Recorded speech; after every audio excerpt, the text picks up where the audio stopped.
ભાઈઓ બહેનો,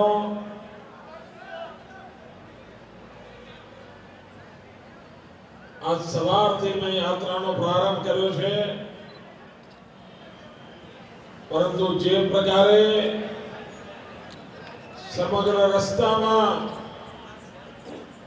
માનવ મહેરામણ ઉમટી પડ્યો અને પરિણામે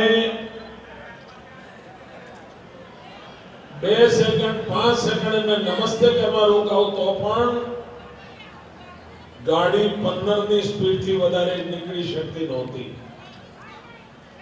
એટલા બધા લોકો રોડ પર હતા અને પરિણામે મને આવવામાં વિલંબ થયો છે. ભાઈઓ બહેનો, આટલો બધો ઉમળકો, આટલો ઉમંગ,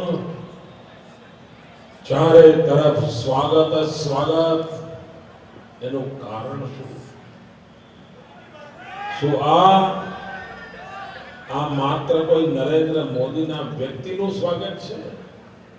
ના. શું આ ગુજરાત સરકારનું સ્વાગત છે? ના. શું આ ભારતીય જનતા પાર્ટીનું સ્વાગત છે? ના.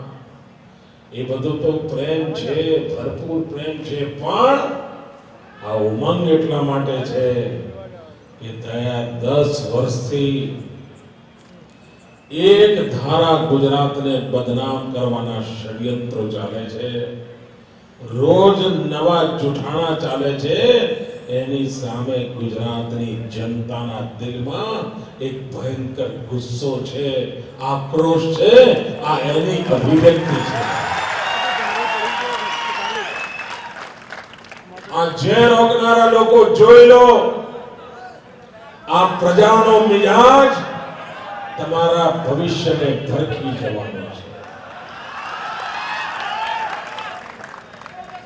10 વર્ષ સુધી ગુજરાત ચૂપ રહ્યું છે. અનાપ શનાપ તમારા જૂઠાણાઓ, તમારો વાણી વિલાસ, વાર તહેવારે ગુજરાતને બદનામ કરવાની પેરવીઓ, આ બધું ચૂપચાપ ગુજરાતે સહન કર્યું છે. પરંતુ હવે ગુજરાત ગણી ગણીને હિસાબ ચૂકતે કરશે.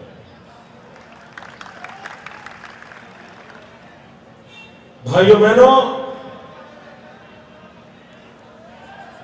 હવે ભાઈ બેસાડવાનો પ્રયત્ન ના કરો. ભાઈ હવે બેસાડવાનો પ્રયત્ન,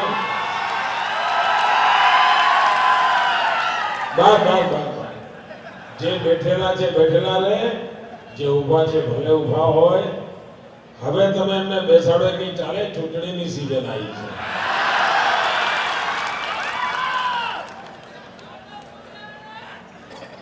ભાઈઓ બહેનો, આજ હિન્દુસ્તાનમાં, દુનિયામાં ગુજરાતના નામનો ડંકો વાગે છે. તમે મારી વાત જોડે સહમત છો? બધા બોલો તો માનું. દુનિયાભરમાં, નહીં તો પહેલા આપણે કહીએ ને અમે ગુજરાતમાં છીએ તો લોકો પૂછતા ગુજરાત ક્યાં આવ્યું? એટલે આપણે કહેવું પડે નકશામાં મુંબઈના નોર્થમાં. મુંબઈથી 1 કલાક વિમાનમાં લાગે, એ ઉત્તરમાં અમારું ગુજરાત છે. ગુજરાત કયા ખૂણામાં છે એ દુનિયાને ખબર નહોતી. અને આજે લોકો પૂછે છે હિન્દુસ્તાનમાંથી આવો છો, પણ ગુજરાત વાળું હિન્દુસ્તાન છે ને? ભાઈઓ બહેનો, આજે કીર્તિ કમાણા છે આપણે. આજે તમે ક્યાંય પણ વિકાસની વાત કરો એટલે સામેવાળો ગુજરાત બોલે, અને તમે ગુજરાત બોલો તો સામેવાળો વિકાસ બોલે. વિકાસ એટલે ગુજરાત, ગુજરાત એટલે વિકાસ. આ પરિસ્થિતિ પેદા થઈ છે. આપ વિચાર કરો ભાઈઓ, ગયા 40 વર્ષમાં આ આખા ગુજરાતમાં કોંગ્રેસની સરકાર રહી. 40 વર્ષના એના શાસન કાળમાં આ ગુજરાતની અંદર માત્ર 10 લાખ ઘર ગરીબો માટે બન્યા હતા. માત્ર 10 લાખ. આપણે ગયા 10 જ વર્ષમાં 16 લાખ મકાન બનાયા. 16 લાખ. એટલું જ નહીં, હમણાં મેં તાજેતરમાં ગરીબ કલ્યાણ મેળો કર્યો. આજે મેં એની પૂર્ણાહુતિ કરી. આ ગરીબ કલ્યાણ મેળામાં ગરીબીની રેખા નીચે જીવનારા 17 થી 20 ક્રમાંકના 6 લાખ લોકોને મકાન આપ્યા. 6 લાખ લોકો. અને મકાન બાંધવા માટેના પહેલા હપ્તાના 21,000 રૂપિયા આ 6 લાખ લોકોના ખાતામાં જમા થઈ ગયા. આપ વિચાર કરો, 40 વર્ષમાં 10 લાખ અને 10 વર્ષમાં 22 લાખ મકાનોનું કામ. એનું નામ ગુજરાત વિકાસ કહેવાય. આને આ વિકાસ કહીએ છીએ અમે, એટલા માટે આગળ વધે છે. ભાઈઓ બહેનો, આજે ગુજરાતના વિકાસની વાત ચાલે છે. તમે સાંભળતા હશો, તમે જોતા હશો. આપને સંતોષ છે? એમ ઢીલું ઢીલું બોલો ના ચાલે. આપને સંતોષ છે? આપને મારામાં ભરોસો છે? આપણે ગુજરાતમાં આરોગ્ય ક્ષેત્રે જે કામ કર્યું એનાથી સંતોષ છે? આપણે શિક્ષણમાં જે સુધારા કર્યા એનાથી સંતોષ છે? આપણે એગ્રીકલ્ચરમાં સુધારા કર્યા એનાથી સંતોષ છે? માળખાકીય સુવિધામાં સુધારા કર્યા એનાથી સંતોષ છે? બાળકોના ભણતરમાં સુધારા કર્યા એનાથી સંતોષ છે? બરાબર સંતોષ છે? પાકે પાયે સંતોષ છે? તમને છે પણ મને નથી. ખરેખર કહું, આખા ગુજરાતને સંતોષ છે પણ મને સંતોષ નથી. કારણ તમે જે કામ જોઈને ખુશ થાઓ છો ને, રસ્તા જુઓ છો, સ્કૂલો જુઓ છો, યુનિવર્સિટીઓ જુઓ છો, હોસ્પિટલો જુઓ છો, ઠેર ઠેર કામ ચાલતું જુઓ છો, આપને સંતોષ થાય છે, મને નથી થતો. કારણ આજે મેં કર્યું છે ને એ તો ગયા 40 વર્ષના ખાડા પૂર્યા છે. આ કોંગ્રેસનું પાપ ધોવામાં મારા 12 વર્ષ ગયા. 12 વર્ષ એ ખાડા પૂરવામાં માંડ કરીને હવે હરખું થયું છે. માંડ કરીને. અને હવે મારે ગુજરાતની દિવ્ય ભવ્ય ઇમારત બનાવવી છે. મારું સપનું પૂરું કરવાની તો શરૂઆત આ જાન્યુઆરી મહિનામાં કરવાનો છું. અત્યાર સુધી તો આ કોંગ્રેસની સરકારના ખાડા પૂર્યા છે. એટલે મારે જે કરવાનું બાકી છે ને એ જ્યાં સુધી હું પૂરું ન કરું ત્યાં સુધી મને સંતોષ કેમ થાય? ભાઈઓ, મને સંતોષ ન થાય. આપ કલ્પના કરો કે કેવી ભવ્ય દિવ્ય ગુજરાતની છબી મારા મનમાં હશે. એવું ગુજરાત ધમધમતું કરવાનો ઈરાદો હશે. આપ વિચાર કરો. 40 વર્ષમાં આપણે 11 યુનિવર્સિટીઓ બનાવી. મેં 10 વર્ષમાં 42 યુનિવર્સિટીઓ બનાવી. કોઈ મેળ જ નથી સાહેબ. કોંગ્રેસનો તો કોઈ મેળ જ નથી. અને આ જવા તો દિલ્હી જોડે મુકાબલો કરું છું.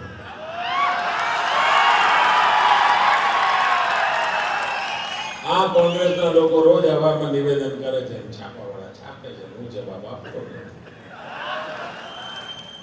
આ લોકો ફીફા ખાડવાના પડકારો કરે છે. અરે હું ડોક્ટર મનમોહનસિંહજીને પડકાર કરું છું. 2 વર્ષથી કરું છું. મારો પડકાર સીધે સાધો છે. અમારું ગુજરાત આવડું નાનું, તમારું હિન્દુસ્તાન આવડું મોટું. અમે 6 કરોડ લોકો, તમારી પાસે 120 કરોડ લોકો. કાયદા તમારા હાથમાં, સરકાર તમારા હાથમાં, રિઝર્વ બેંક તમારા હાથમાં, નોટો છાપવાના કારખાના તમારા, બધું તમારા હાથમાં છે. આવો ગુજરાત જોડે મુકાબલો થઈ ગયો.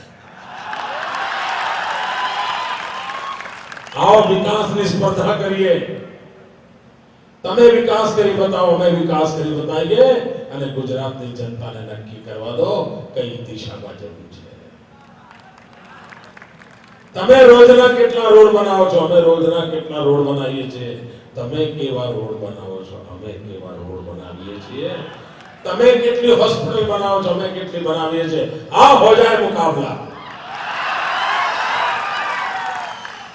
અરે સ્પર્ધા કરવી હોય તો વિકાસની સ્પર્ધા કરો ને તો પ્રજાનું એ ભલું થાય. ગમે તે હારે પ્રજાનું તો ભલું થાય. એ નથી કરવું, એ નથી કરવું. અને પાછા દિવસમાં 90 વખત તમારા ઘરમાં આવે. એક દિવસમાં 90 વખત આવે છે. દિશા બદલો.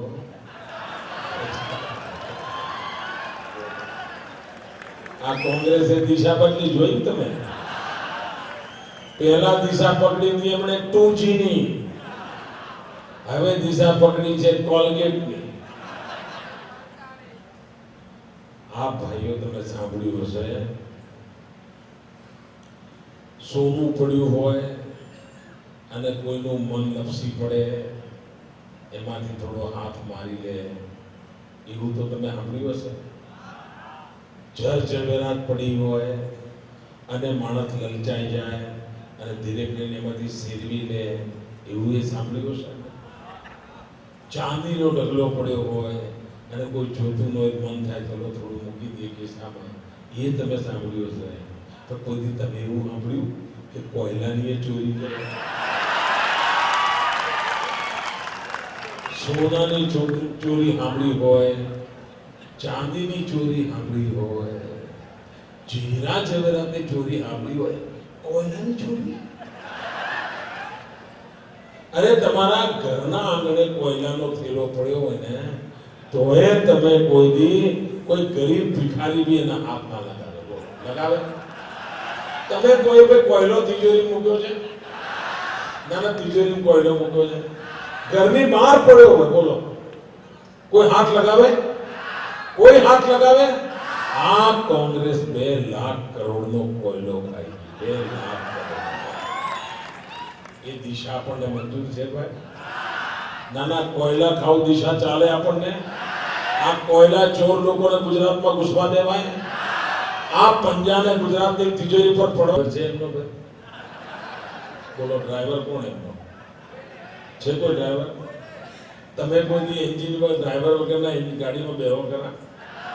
ના, ડ્રાઈવર વગરની બસમાં બેસો ભાઈ. એટલે પહેલા ડ્રાઈવર તો નક્કી કરો, પછી ખબર પડે તમારી દિશા કઈ છે. બોર્ડ મારી નીકળી પડ્યા છે, પેસેન્જરો આવશે એની રાહ જોઈને ઉભા છે. આમાં કોઈ દિશા બીજા છે ને, દિશા એક જ છે, એમને ગાંધીનગર જડતું નથી. ગાંધીનગર હોદવા નીકળ્યા છે. ગુજરાતની જનતાએ 25 વર્ષ થઈ ગયા ગાંધીનગરના રસ્તાની બધી ફાટકો બંધ કરી દીધી છે. ઘૂસવા જ નથી દેતા. ભાઈઓ બહેનો, ગુજરાતની જનતા કોંગ્રેસની દિશાના રસ્તા પર ક્યારેય ચાલી ન શકે. ગુજરાતની જનતાની દિશા છે વિકાસની. કોંગ્રેસની દિશા એટલે ભાગલા પાડો, રાજ કરો. આપણી દિશા સૌનો સાથ, સૌનો વિકાસ. આ ફરક છે. એમની દિશા છે ભાગલા પાડો, રાજ કરો. અમારી દિશા છે સૌનો સાથ, સૌનો વિકાસ. ભાઈઓ બહેનો, ગુજરાતને વિકાસની નવી ઊંચાઈઓ પર લઈ જવું છે. એક નૌજવાનને રોજગાર મળે એની ચિંતા કરવી છે. આ કોંગ્રેસના લોકો 2009માં તમારી પાસે વોટ લેવા આવ્યા હતા ત્યારે તમને કહ્યું હતું કે 100 દિવસમાં મોંઘવારી હટાવીશું. જરા બોલો, કહ્યું હોય તો બોલો. હું કહું છું એટલે નહીં. કોંગ્રેસે આવું કહ્યું હતું 100 દિવસમાં મોંઘવારી હટાવીશું. મોંઘવારી હટાવી ભાઈ? આ ઉભેલા લોકોને મોંઘવારી નથી હટતી ભાઈ? આ ઉભા છે એમને મોંઘવારી નથી હટતી? હટે છે ને? આ મોંઘવારી હટાવી? અરે ઓછામાં પૂરું પડતા પર પાટું કરી કાઢે મારી. બહેનો, તમારે ઘર ચલાવવું હોય, રસોડું ચલાવવું હોય તો દર મહિને કેટલા બાટલા જોઈએ ગેસના? 2 બાટલા તો જોઈએ ને. 12 મહિનાના કેટલા થયા? 24. સરકાર કેટલા આપવાની વાત કરે છે? સોનિયાબેન કહે છે કે 6 બાટલ આપું છું, છોકરાને ખવડાવજો. હવે ઘરમાં દંડાવાળી થશે, બીજું શું થશે? તમે કોને દૂધ ગરમ કરો, ચા બનાવો, નાસ્તો કરો કે ભોજન કરો, 6 બોટલમાં કરશો શું મને કહો? અને 6 બાટલા ગેસ ના મળે, તમારે 24 બાટલાની જરૂર હોય, એનો અર્થ તમારે 18 બાટલા કાળા બજારમાં ખરીદવાનો સરકારે તમને હુકમ કર્યો છે. 18 બાટલા તમારે કાળા બજારમાં લેવાના, અને એક કુટુંબને એક બાટલો ખરીદવા જાય એટલે 800,000 રૂપિયાનો મહિને ચાંદી લાગવાની. આ તમે લખી રાખજો. આ સોનિયાબેને તમારા ઉપર કૃપા કરી. અને આ જે લોકો તમને ગેસનો બાટલો નથી આપી શકતા, એ તમને ઘરના ઘર આપવા નીકળે. ગેસનો બાટલો લઈ લીધો. આ કોંગ્રેસના ભરોસે ન ચાલી શકાય ભાઈઓ.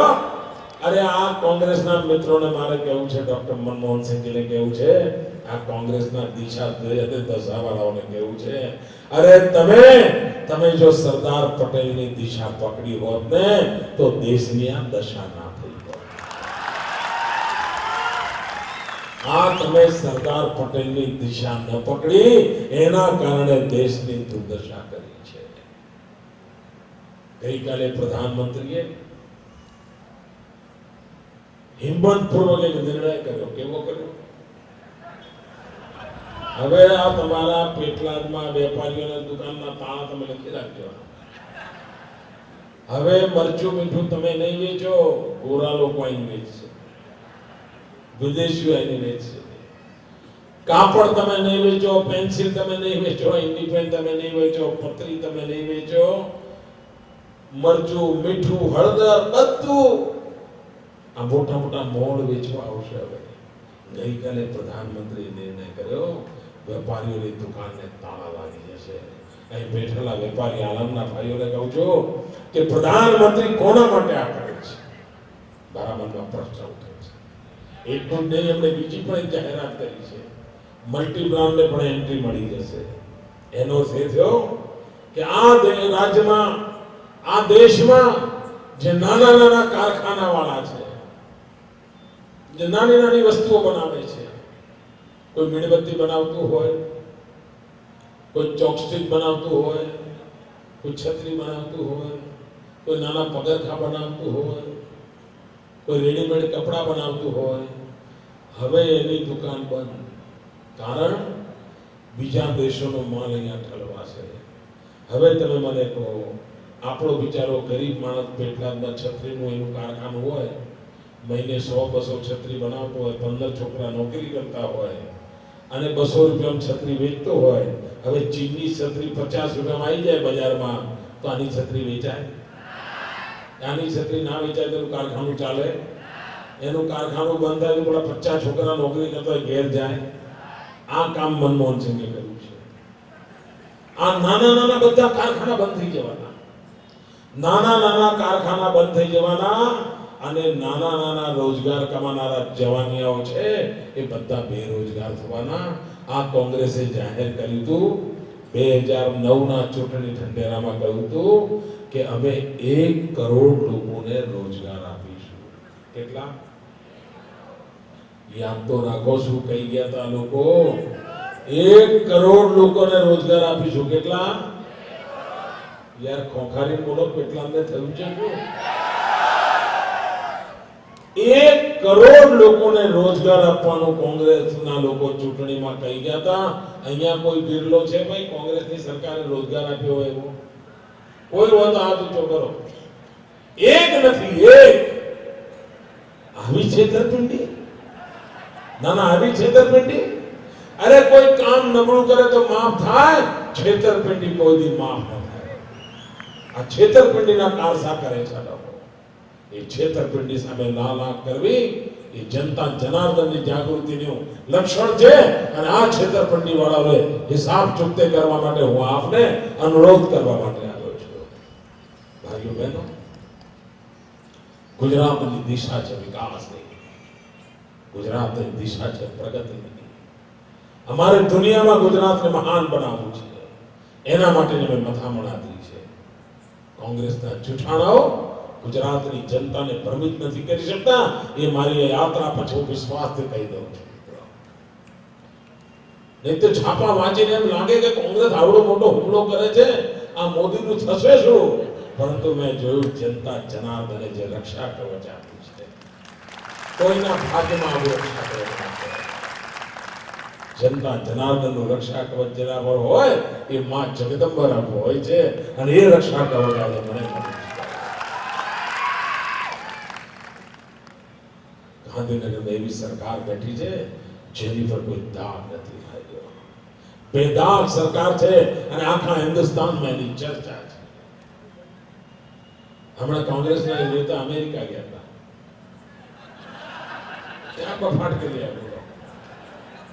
તમે મને કહો, આપણું ગુજરાત મહાત્મા ગાંધીનું છે?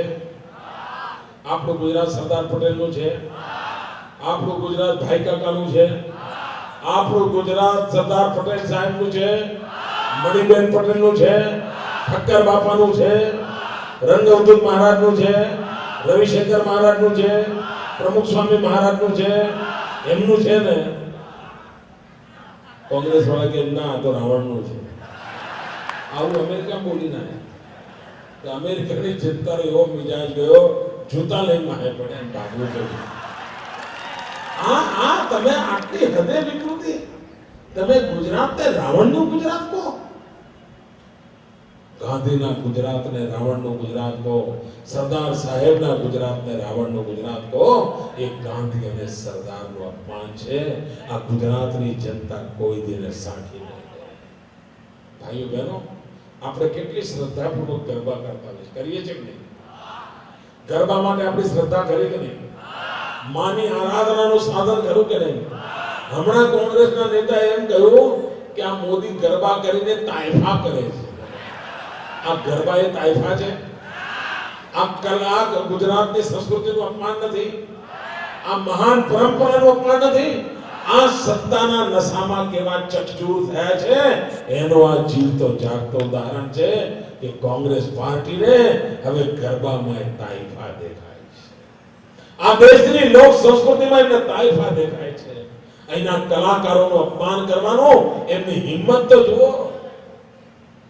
ભાઈઓ બહેનો, કોંગ્રેસના કારનામાઓની સામે સજાગ થવાની આવશ્યકતા છે, અને સજાગ થવાની મથામણ ઉપાડી છે આ ભારતીય જનતા પાર્ટીને અમારી યુવા વિકાસ યાત્રાએ. વિવેકાનંદનું સપનું હતું આ ભારત માતા જગતગુરુના સ્થાને બિરાજમાન થાય.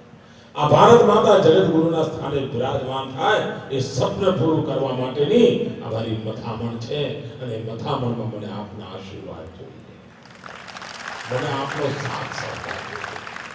ભાઈઓ બહેનો, આ વિશાળ સંખ્યામાં આવીને આપણે સ્વાગત કર્યું, સન્માન કર્યું. આપનો ખૂબ ખૂબ આભાર. ભારત માતા કી જય.